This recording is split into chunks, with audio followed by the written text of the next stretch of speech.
Assalamualaikum warahmatullahi wabarakatuh. Bismillahirrahmanirrahim. Alhamdulillahilladzi 'allama bil qalami 'allamal insana ma lam ya'lam. Asyhadu an la ilaha illallah wahdahu la syarika lah. Asyhadu anna sayyidana wa nabiyyana Muhammadan abduhu wa rasuluhu sayyidul arabi wal ajam. Allahumma shalli wa sallim wa barik ala sayyidina wa maulana Muhammadin khairil anam wa ala alihi wa ashabihi al-barakatil kiram. Amma ba'du. Qala Allah ta'ala fil Qur'anil Karim, a'udzu billahi minasyaitonir rajim. Qul hal yastawi alladhina ya'lamuna wal ladhina la ya'lamun. Wa qala rabbi shrah li sadri wa yassir li amri wahlul 'uqdatam min lisani yafqahu qawli waj'al li waziran min ahli. Sadaqallahu maulana al-azim. Hadirin jamaah kaum muslimin yang semuanya mudah-mudahan dirahmati Allah Subhanahu wa taala. Malam ini insyaallah kita akan memulai kajian kita, yakni pembacaan kitab Fathul Mu'in karya Syekh Zainuddin Al-Malibari. Mudah-mudahan pertemuan malam hari ini membawa berkah dan senantiasa mendapatkan karunia ridho dari Allah Subhanahu wa taala. Marilah sebelum kita memulai, sama-sama kita baca suratul Fatihah tawassulan li hadratin Nabi Mustafa, dan untuk para syuhada, para orang yang soleh, serta wabil khusus untuk muallif kitab Fathul Mu'in Syekh Zainuddin Al-Malibari, dan untuk seluruh guru-guru kita semuanya. Bismillahirrahmanirrahim. Ala hadhihi wa ala kulli man nawadihi salatu sholihun hadratin Nabi Mustafa Sayyidina Muhammadin sallallahu alaihi wasallam wa ala alihi wa sahbihi wa dzurriyyatihi wa ahli baitil kiram wa jami'il awliya wal anbiya wa syuhada wa syuhudin, khususan Sayyidi Syekh Abdul Qadir Al-Jilani radhiyallahu anhu, wa khususul husnul hadrati muallif hadzal kitab Syekh Zainuddin Al-Malibari وجميع مشايخنا ومشايخ مشايخنا وصلى حضرة شيخنا عبد الكريم والرسول على الأنصار والحبيب والصلاة والسلام والقرآن والسلام عليهم من حضرة أبي وأمي وحضرة جميع المسلمين والمسلمات وشهداء الجماعة شهود لنا ولهم الفاتحة. أعوذ بالله من الشيطان الرجيم. بسم الله الرحمن الرحيم. الحمد لله رب العالمين الرحمن الرحيم مالك يوم الدين. إياك نعبد وإياك نستعين اهدنا الصراط المستقيم صراط الذين أنعمت عليهم غير المغضوب عليهم ولا الضالين آمين. Bismillahirrahmanirrahim. Rabi'uha ma'rifatun dukhuli waqtin yaqinan aw qatan. Kajian kita malam hari ini kita akan membahas tentang syarat yang keempat daripada syarat pelaksanaan sholat. Tentunya yang dimaksudkan syarat di sini adalah syarat sah. Syarat sah. Seseorang disebut sah sholatnya ketika memenuhi syarat ini. Nah, yang keempat adalah ma'rifatul dukhuli waqti. Harus mengetahui masuknya waktu. Ini kita jangan bicara tentang satu hal yang mungkin dalam kondisi wajar. Suatu saat kita berada di tempat di mana kita tidak mengetahui waktu. Masuk ke sebuah ruangan, tidak ada tanda-tanda waktu, tidak bisa melihat apa-apa. Ya. Terus bagaimana kita bisa mengetahui waktu kita ini sudah masuk apa belum? Yakinan atau dhanna, baik secara keyakinan atau secara persangkaan. Ini harus ada prosesnya, tidak asal, tidak boleh. yakin atau dzon, ada persangkaan. Al-muradu bil ma'rifati huna mutlaqul idrak. Yang disebut ma'rifat, mengetahui di sini adalah mutlaqul idrak. Jadi mulai dari tanda-tanda yang bisa dilihat oleh mata sampai kemudian ada keyakinan di dalam hati, itu namanya idrak, penalaran. Ya. Betul-betul sampai kepada penalaran, itu namanya ma'rifat. Liyasihha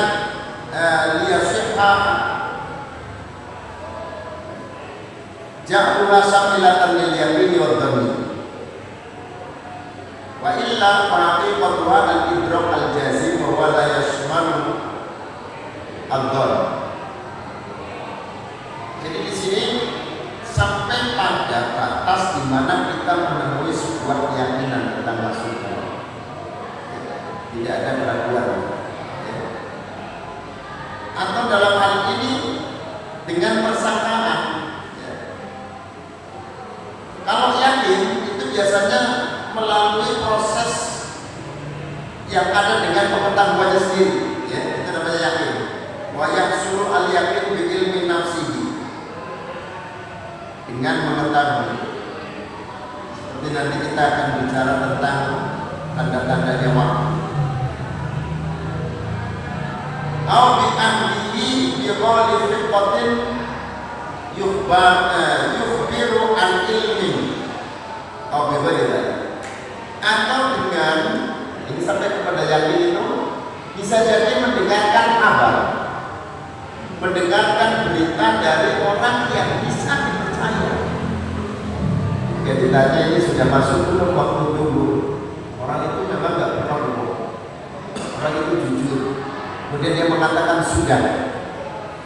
Nah, itu berarti kita sudah pada taraf yakin. Nah, kalau yang sebagainya, sekarang ini sudah banyak, ya, apalagi di HP kita itu sudah disetting ikut Muslim Pro yang setiap waktunya akan berkumandang suara Anda. Boleh nggak kita pedomannya itu? Boleh, karena itu sudah disesuaikan melalui program satelit. Makanya itu sudah disesuaikan dengan waktu setempat. Kecuali kita tidak bersettingnya, itu bisa jadi waktu yang kita setel waktu Jawa Timur dipakai buat Jakarta, jangan sembuh. Pasti biasanya sudah dikoneksikan dengan satelit yang berlaku di wilayah setempatnya.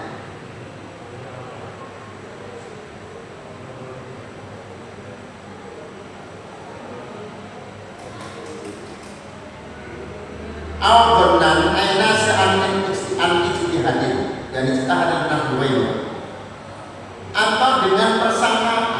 Persangkaan ini berarti kan di bawahnya yakin, baru menyangka.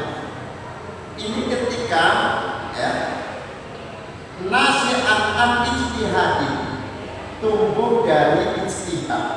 Misalnya dia memiliki atau dia berijtihad ketika suasananya mendung. Bagaimana kita bisa mengetahui waktu dalam kondisi mendung? Sementara kalau tanda-tanda anak, maka waktu-waktu itu bisa dilihat, bisa nampak dengan gejala-gejala yang bisa kita saksikan dengan mata kepala kita. Tapi bagaimana kalau posisinya dalam kondisi mendung, yang tidak mungkin kita bisa melihat tanda-tanda waktu? Nah, disinilah maka perlu ada ijtihad. Ijtihad itu pakainya don, pakainya persangkaan. Misalnya gini, kayak ada orang yang biasa mengerjakan tugas harian yang rutin, yaitu tukang jahit. Biasanya kalau jahit satu baju habis selesai dengan kumandang suara adzan duhur, satu potong baju sampai adzan duhur. Oh, berarti dengan perkiraan dia melakukan pekerjaan rutinnya sampai selesai, berarti sudah masuk waktu.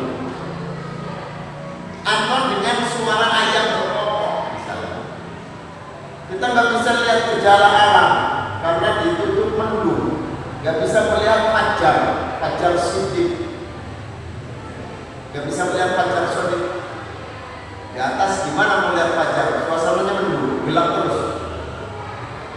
Maka dengan ijtihad, misalnya kita biasa mendengar suara ayam berkokok, berkeruyuk kalau sudah azan. Oh, berarti kalau ayam bunyi, berarti sudah masuk waktu. Itu namanya dzon, dengan tersangka. Jadi tidak boleh langsung ujuk-ujuk takbiratul ihram, nggak boleh. Harus ada proses dulu, angan-angan melalui proses tadi itu sampai pada jalur idrok yang kemudian menjadi satu keyakinan dengan bertanya-tanya di sekitar, tanya kepada orang-orang yang ada di sekitar situ, ya. Atau dengan alat yang sekarang ini sudah mulai dikembangkan, alatnya lebih canggih. Ketika tidak ada tanda-tandanya, maka untuk mengetahui hal itu bisa dengan dzon. Kita punya pekerjaan rutin yang kalau diselesaikan maka akan sampai pada waktu yang dimaksud.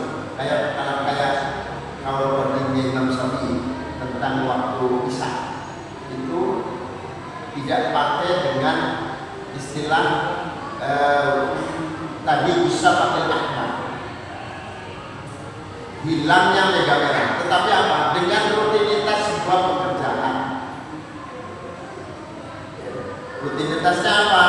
Kalau ada orang masuk waktu, lalu kemudian mengambil air wudhu, lalu kemudian melaksanakan sholat sunnah qabliyah, lalu kemudian melaksanakan sholat 3 rakaat, lalu kemudian dia melaksanakan sholat beberapa rakaat, zikir dan lain sebagainya. Selesainya maka setelah waktu isya masuk. Ini menurut kalau Imam Syafi'i artinya apa? Bisa digunakan ijtihad. Kalau persangkaan kita masuk itu sudah bisa pakai. Tetapi harus ada panduannya. Panduannya apa? Pekerjaan rutin, ya, apa suara kokok ayam. Ya. Sekarang suara kokok ayam sudah nggak bisa itu Pak. Karena malam sudah mulai bunyi. Ya. Kalau dulu mungkin fajar diiringi dengan suara kokok ayam. Sekarang nggak, kokok ayam itu jam 12 sudah bunyi. Nah, makanya sulit. Ya.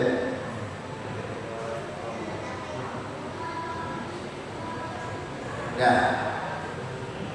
Faman sholla biduniha lam tasihha sholatuhu wa in waqa'at fil waqti. Jika ada orang melaksanakan sholat tanpa mengetahui waktunya, maka tidak sah sholatnya tidak sah walaupun dia sholat pada waktu itu. Ada orang melaksanakan sholat tapi tidak mengetahui waktu, tidak sah walaupun dia sholatnya tepat pada waktu. Karena memang harus ada unsur tadi. Kalau bisa maksimalnya jadi minimalnya dzon. Berarti prosesnya untuk mencapai ini dengan ijtihad. Bertanya pada orang yang fiqh atau kepada muadzin yang fiqh, muadzin yang mengetahui waktu, dia tahu persis. Oh, ini suara azan ini saya yakin, ya, orangnya jujur, itu sudah bisa dipakai. Tapi jangan sampai kemudian main takbiratul ihram saja tidak melalui proses tadi itu ijtihad. Tidak sah walaupun sholatnya ada pada waktu. Ini ya. Alasannya li'annal i'tibara fil ibadati bima fi dzanil mukallafi wa bima fi nafsil. Karena yang dianggap di dalam ibadah itu dua unsur ini. Yang pertama adalah dzanil mukallaf, ada persangkaan. Kemudian yang kedua adalah nafsul amri, keadaan faktanya.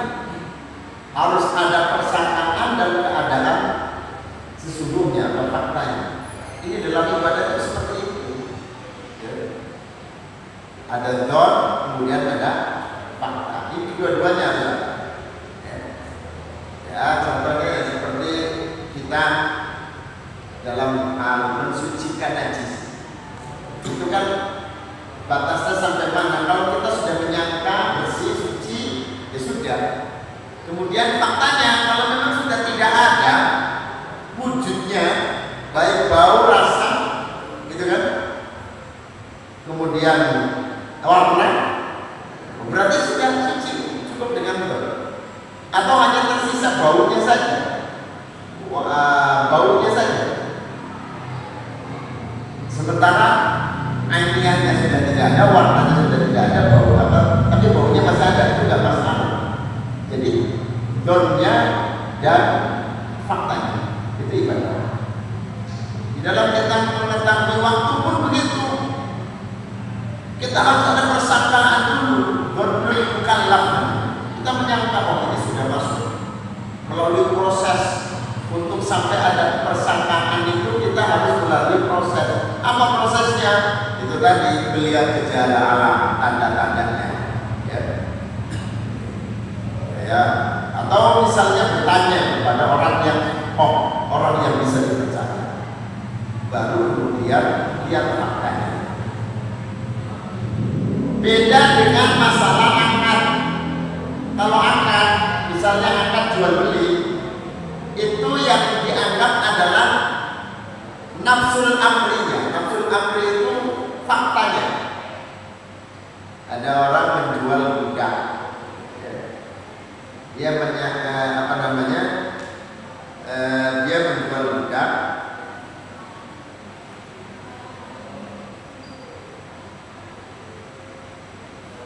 Ini ada contohnya di sini.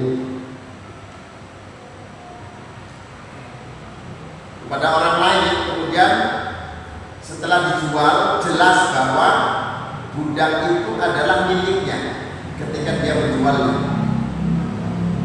Misalnya dengan ternyata orang yang mewariskannya itu meninggal, sehingga budak itu menjadi miliknya. Walaupun sebelumnya itu ada persangkaan bahwa ini budak bukan milik saya,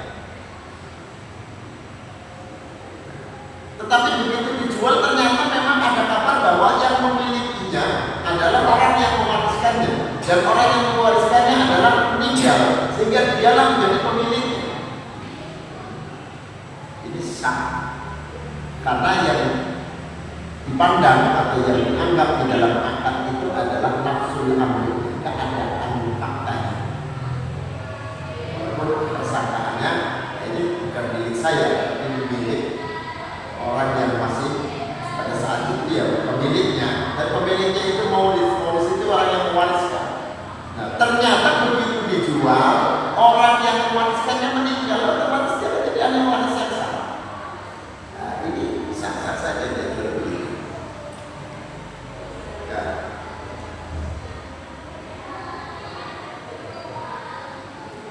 Waktu dhuhri min zawali syamsi ila masjidi kulli syai'in mithlahu bayna lil istiwa. Waktu zuhur itu adalah mulai dari tergelincirnya matahari atau condongnya matahari ke arah barat ila masjidi kulli syai'in mithlahu, sampai pada terjadinya bayangan itu sama dengan bendanya. Jadi kalau kita mau mengukur waktu zuhur, lihat pandangan kita ke arah matahari. Ketika matahari itu lebih condong sedikit ke arah barat, berarti sudah masuk malam. Dengan ini ada kelihatan, kan kalau sudah jauh, kalau kita geser sedikit. Wayatil istiwa, selain daripada bayangan istiwa, apa bayangan istiwa yang dimaksud di sini? Matahari itu kan posisinya tidak selalu tepat tegak lurus ke arah timur. Kadang bisa timurnya ke darat, kadang timur laut, kadang timur tenggara, kadang timur laut. Matahari itu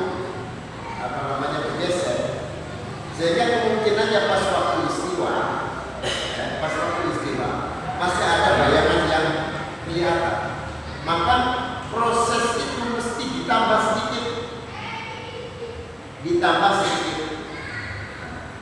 Untuk mengetahui waktunya itu masih ada atau sudah habis, tinggal ukurannya. Bapak bisa menegakkan benda, lalu kemudian digaris bayangannya, kemudian diukur. Nah, ketika garisnya itu lebih panjang daripada bendanya, karena di sini kan mithlahu, sama tapi wairu dilil istiwa, selain daripada bayangan istiwa. Bayangan istiwa itu ketika matahari tegak lurus, maka berarti ditambah sedikit waktu dulu habis. Kita nggak lihat waktu, jam kita nggak ada jam, nggak ada apa, nggak ada tanda-tanda, nggak ada kalender untuk bisa mengetahui waktu masuk kapan, habisnya kapan. Itu bisa dilihat dari gejala alam. Ketika matahari itu bayangannya sudah menyamai bendanya, lebih sedikit ini karena ditambah bayangan waktu istiwa. Kenapa bayangan waktu istiwa? Sebab waktu duhur itu kan mulainya ketika matahari condong, bukan ketika istiwa. Jadi di awal istiwa itu ketika matahari tegak ke istiwa, lurus. Sedangkan masuknya waktu adalah bertambah sedikit, condong ke arah barat. Sehingga habisnya waktu bukan pas bertepatan, tapi selain waktu istiwa yang ditambah sedikit, maka berarti telah habis waktu sholat dulu. Ya.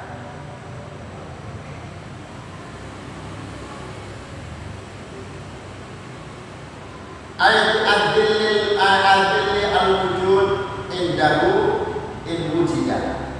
Maksudnya dikali-kali adalah awal sholatin dhuhr.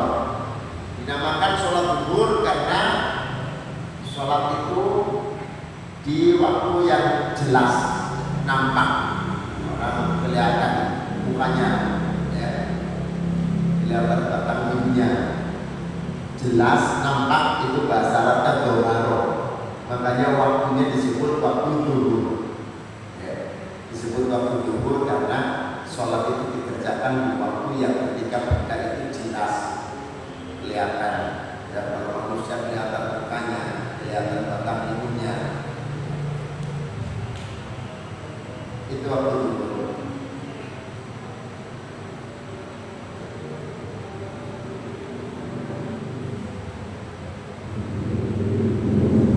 Walid zuhri sittatu awqatin. Zuhur itu punya 6 waktu. Jadi makanya kita selalu membaca teks yang singkat. Ketika membaca teksnya agak panjang, ternyata waktu zuhur itu dibagi menjadi 6 waktu. Yang pertama waktu fadilah, ya, waktu fadilah, bahwa awalul waktu. Waktu pertama disebut waktu utama, waktu fadilah, ya, yaitu ketika sholat zuhur dikerjakan di awal waktu. Bimidari ayu adin wa yatawaddu wa yasturul awra wa yusalliha ma'arati kabiha.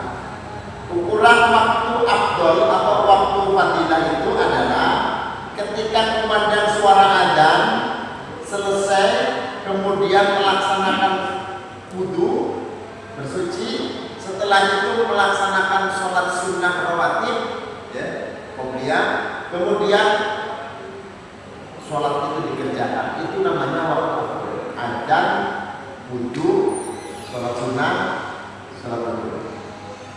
Itu disebut waktu fadilah.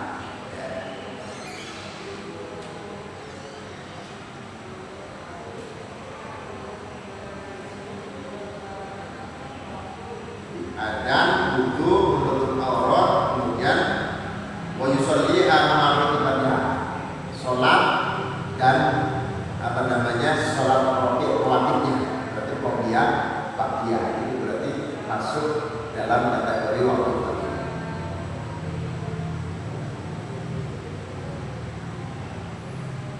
Wa yaqulu luqaimatun, setelah sholat qobliyah baqiyah masih bisa makan beberapa suap,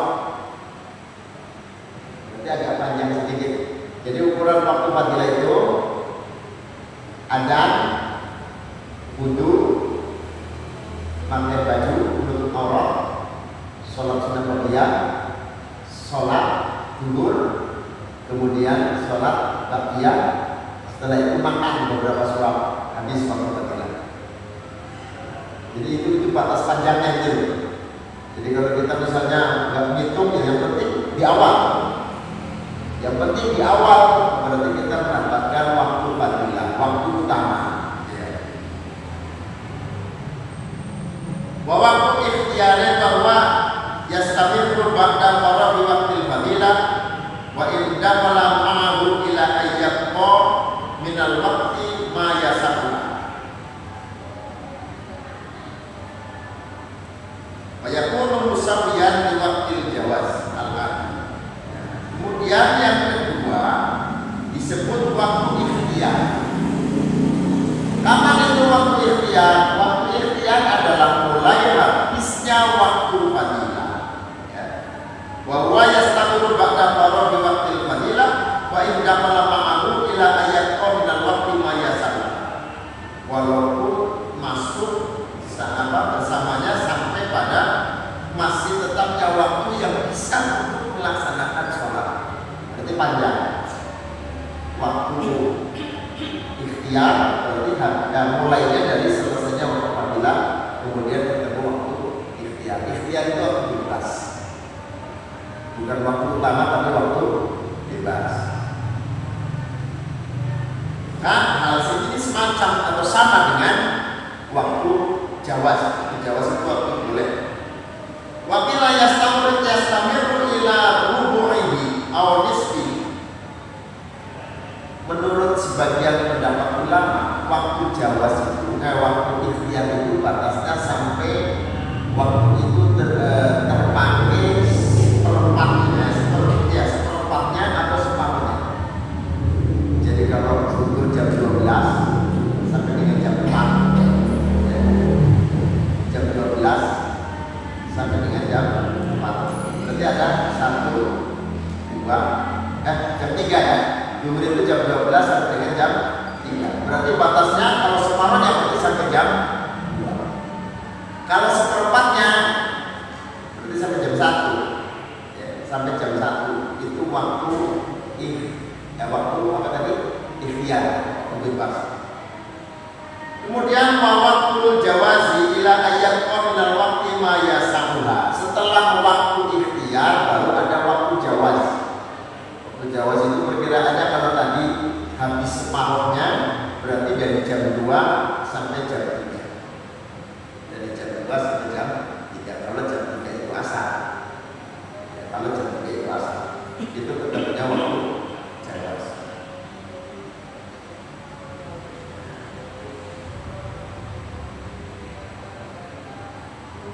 Wa waktu hurmatin ila ayyaqqa ma la yasa'u. Kemudian ada waktu haram. Waktu haram itu adalah waktu yang kalau dia kerjakan sholat itu tidak selesai, sudah masuk waktu berikutnya. Tetapi sekalipun jatuhnya di waktu yang haram, apakah dia wajib sholat? Tetap wajib sholat karena masih ada waktunya. Dapat 1 rakaat itu masih bagian waktu. Ya. Dapat 1 rakaat itu bagian waktu. Tetapi dia telah melaksanakannya di waktu hurmah, waktu yang haram. Tetap mengerjakannya di paling akhir sehingga tidak cukup untuk melaksanakan sholat. Kemudian bahwa daruratin bahwa akhirul waktu idza salatil mawani. Kemudian ada waktu darurat. Waktu darurat itu dia memang berada di akhir waktu, tetapi karena apa? Karena sebelumnya terhalang. Contohnya kayak istri kita yang datang bulan, istri kita yang datang bulan, haidnya tuntas kira-kira sekitar 10 menit atau 15 menit sebelum masuk waktu. Dilihat tuntas. Ini kan ada istilah tanggung, tanggung asar misalnya. Harus mandi, dan langsung kejar itu waktu sholat, sekalipun waktunya mepet, ya. Sekalipun misal dia tidak kebagian selesai sholat, waktu sudah habis, tetap harus melaksanakannya. Nah, ini juga yang harus jadi pelajaran buat ya, istri-istri kita di rumah. Jangan ada istilah waktu tanggung, itu disebutnya waktu darurat. Darurat itu apa? Tetap dia wajib segera mandi. Kemudian sebenarnya yang jadi kewajiban kewajiban dia segera mandi itu adalah karena ada tuntutan kewajiban sholat. Aslinya orang itu boleh nggak kalau misalnya nanti aja? Boleh. Itu udah sholat mandinya nggak masalah. Tetapi ketika berhadapan dengan kewajiban sholat, maka dia harus segera mandi. Nah, walaupun jatuhnya di waktu yang ini namanya waktu berdoa. Kemudian Bapak sekalian, ini harus dikasih tahu. Kalau waktu tuntasnya haid itu ada di waktu-waktu sholat yang bisa dijawab, seperti zuhur dan asar, maghrib dan isya. Misalnya tuntasnya di waktu asar, karena waktu asar itu bisa dijawab dengan zuhur, maka dia harus mengkodok sholat zuhur dan juga zuhur dan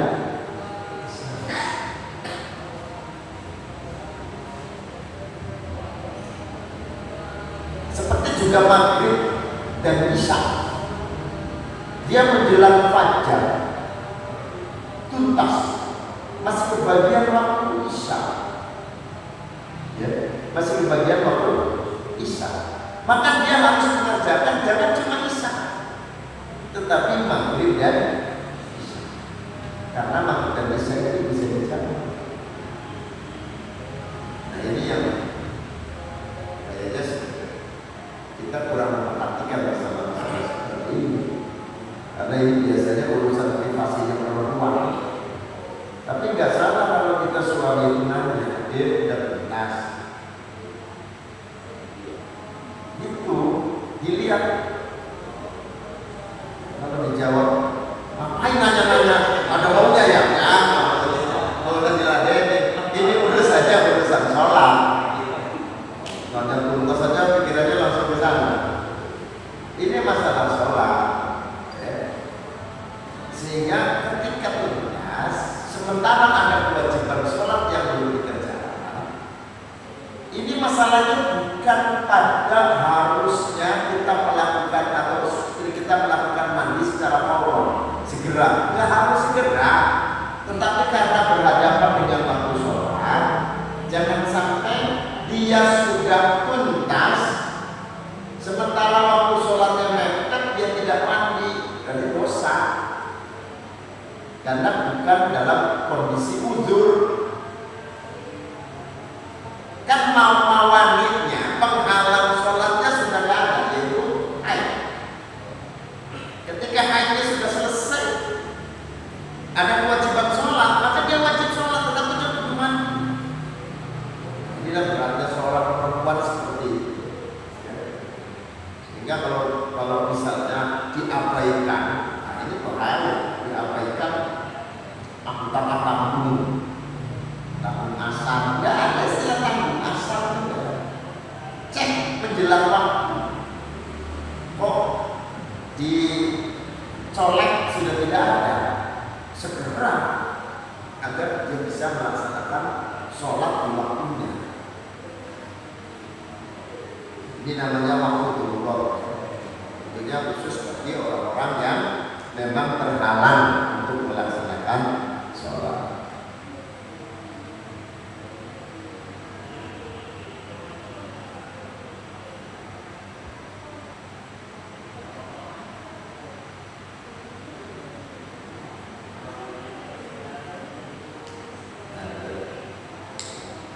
Wal baqi minal waqti qadru takbiratin qadru takbiratin fa aktsara. Bahwa kudrin, jadi walaupun misalnya tadi itu sisa waktunya hanya bisa untuk takbir doang, Allahu Akbar adzan, tetap wajib dikerjakan. Dan ini masuknya dalam kategori darurat. Nah, kalau darurat itu dosa enggak ya? Enggak. Ya, malah harus dikerjakan sekalipun dalam kondisi darurat. Walaupun habis, kan nggak pengen yang seperti itu. Pengennya waktu itu cukup untuk sholat. Nah, terus gimana lagi? Tuntasnya memang mepet ke waktu sholat. Sehingga waktu itu disebut waktu yang darurat. Kemudian yang terakhir ini ada disebut waktu udzur. Bahwa waktu asli lima yajma'u jam'at takhir. Waktu udzur adalah waktu asal bagi orang yang menjamak dengan jamak takhir. Waktunya disebut waktu udzur. Jadi orang jamak takhir itu maka berarti waktu asal yang kemungkinannya mepet dia kerjakan sampai dengan kemudian akhirnya dia nggak kebagian lagi waktunya, karena memang dia melakukannya double, bukan cuma zuhurnya saja, bukan cuma asarnya saja, tetapi juga dengan zuhur. Ya.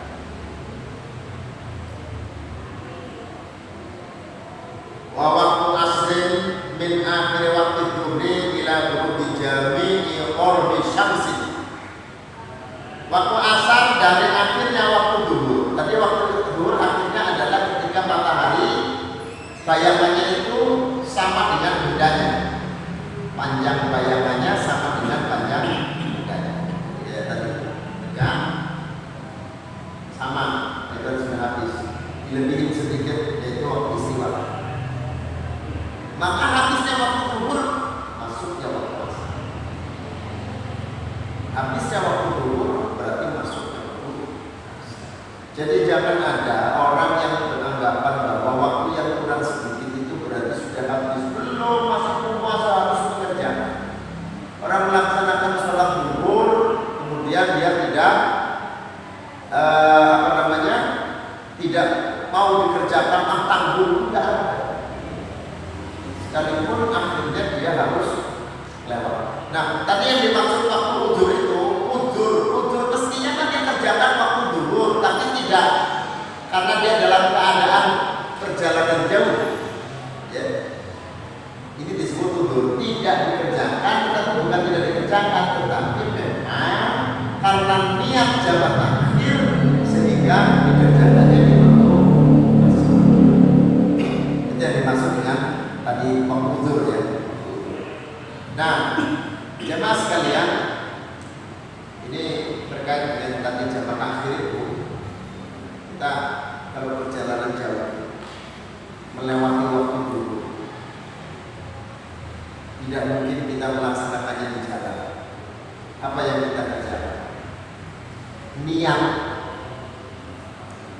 hanya niat saja. Jam 11 berangkat, kemudian tidak ada berhenti itu bis, kemungkinannya sampai dengan melewati waktu dulu. Apa yang kita kerjakan? Kita kerjakan sholat itu dengan jamak takhir, dengan catatan selagi masih ada waktu zuhur, niat sholat zuhur saya ini akan saya jamak dengan sholat asar, jamak takhir. Ini niatnya wajib. Kalau nggak niat berarti nggak bisa menjamak, nggak bisa jamak takhir, misalnya foto. Kalau foto dosa, kalau jamak takhir dia dosa, karena zuhur. Gitu ya. Jadi niat, jamak takhir itu harus niat. Selagi masih ada waktu, yang pertama waktu zuhur itu niat. Saya niat sholat zuhur saya harus jamak dengan sholat asar. Ketemulah waktu asar. Itu nggak kita kerjakan waktu zuhurnya. Ini karena zuhur. Berarti itu 6. pembagian waktu sholat zuhur. Nah, waktu asar itu dimulai dari akhir waktu zuhur ila ghurubi jami'i qorsis samsin, sampai dengan terbenamnya seluruh bulatan matahari. Tidak boleh, masih ada sisa. Ya, masih ada sisa, berarti belum masuk waktu. Sampai dengan ketelan semuanya, habis berarti masuk waktu maghrib.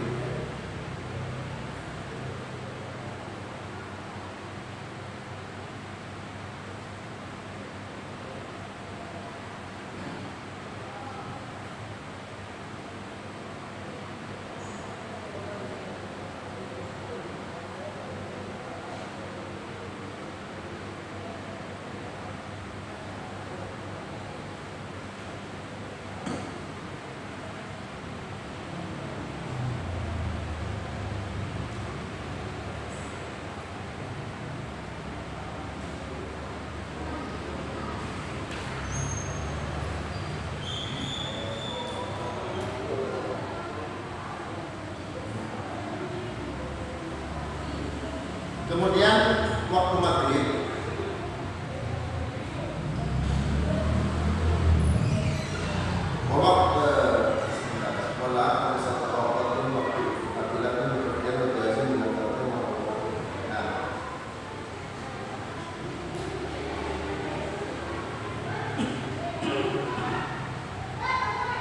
waktu maghrib itu mulai kapan? Mulai dari minal ghurubi ila maghribi syafaqil ahmar. Mulai dari terbenamnya matahari sampai hilangnya mega merah. Lapis maghrib itu kan ada warna merah hilang, itu namanya mega.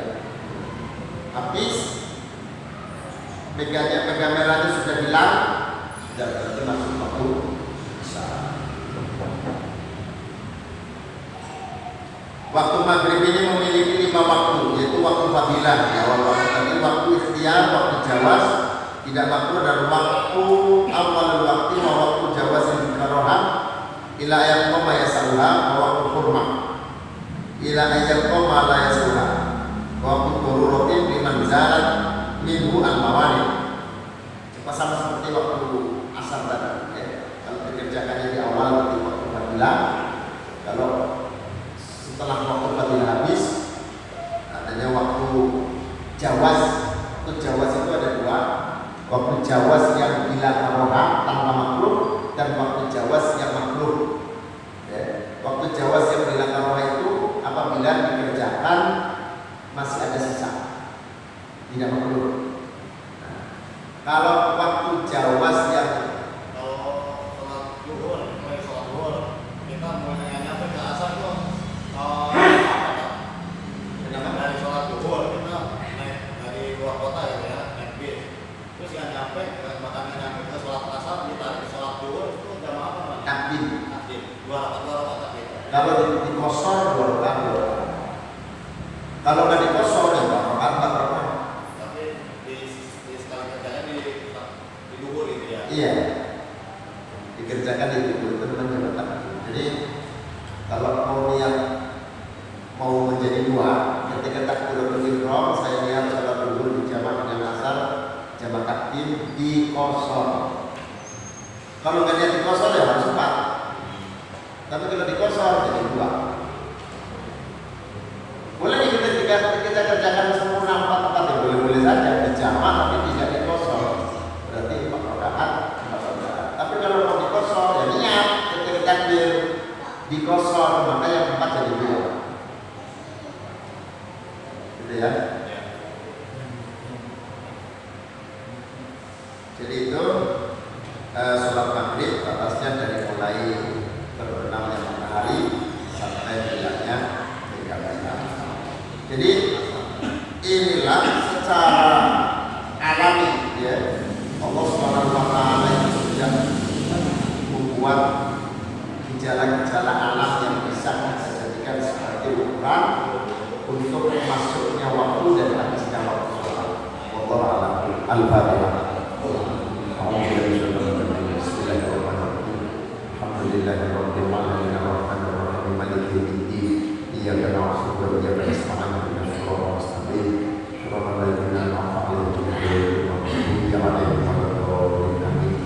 Wassalamualaikum warahmatullahi wabarakatuh.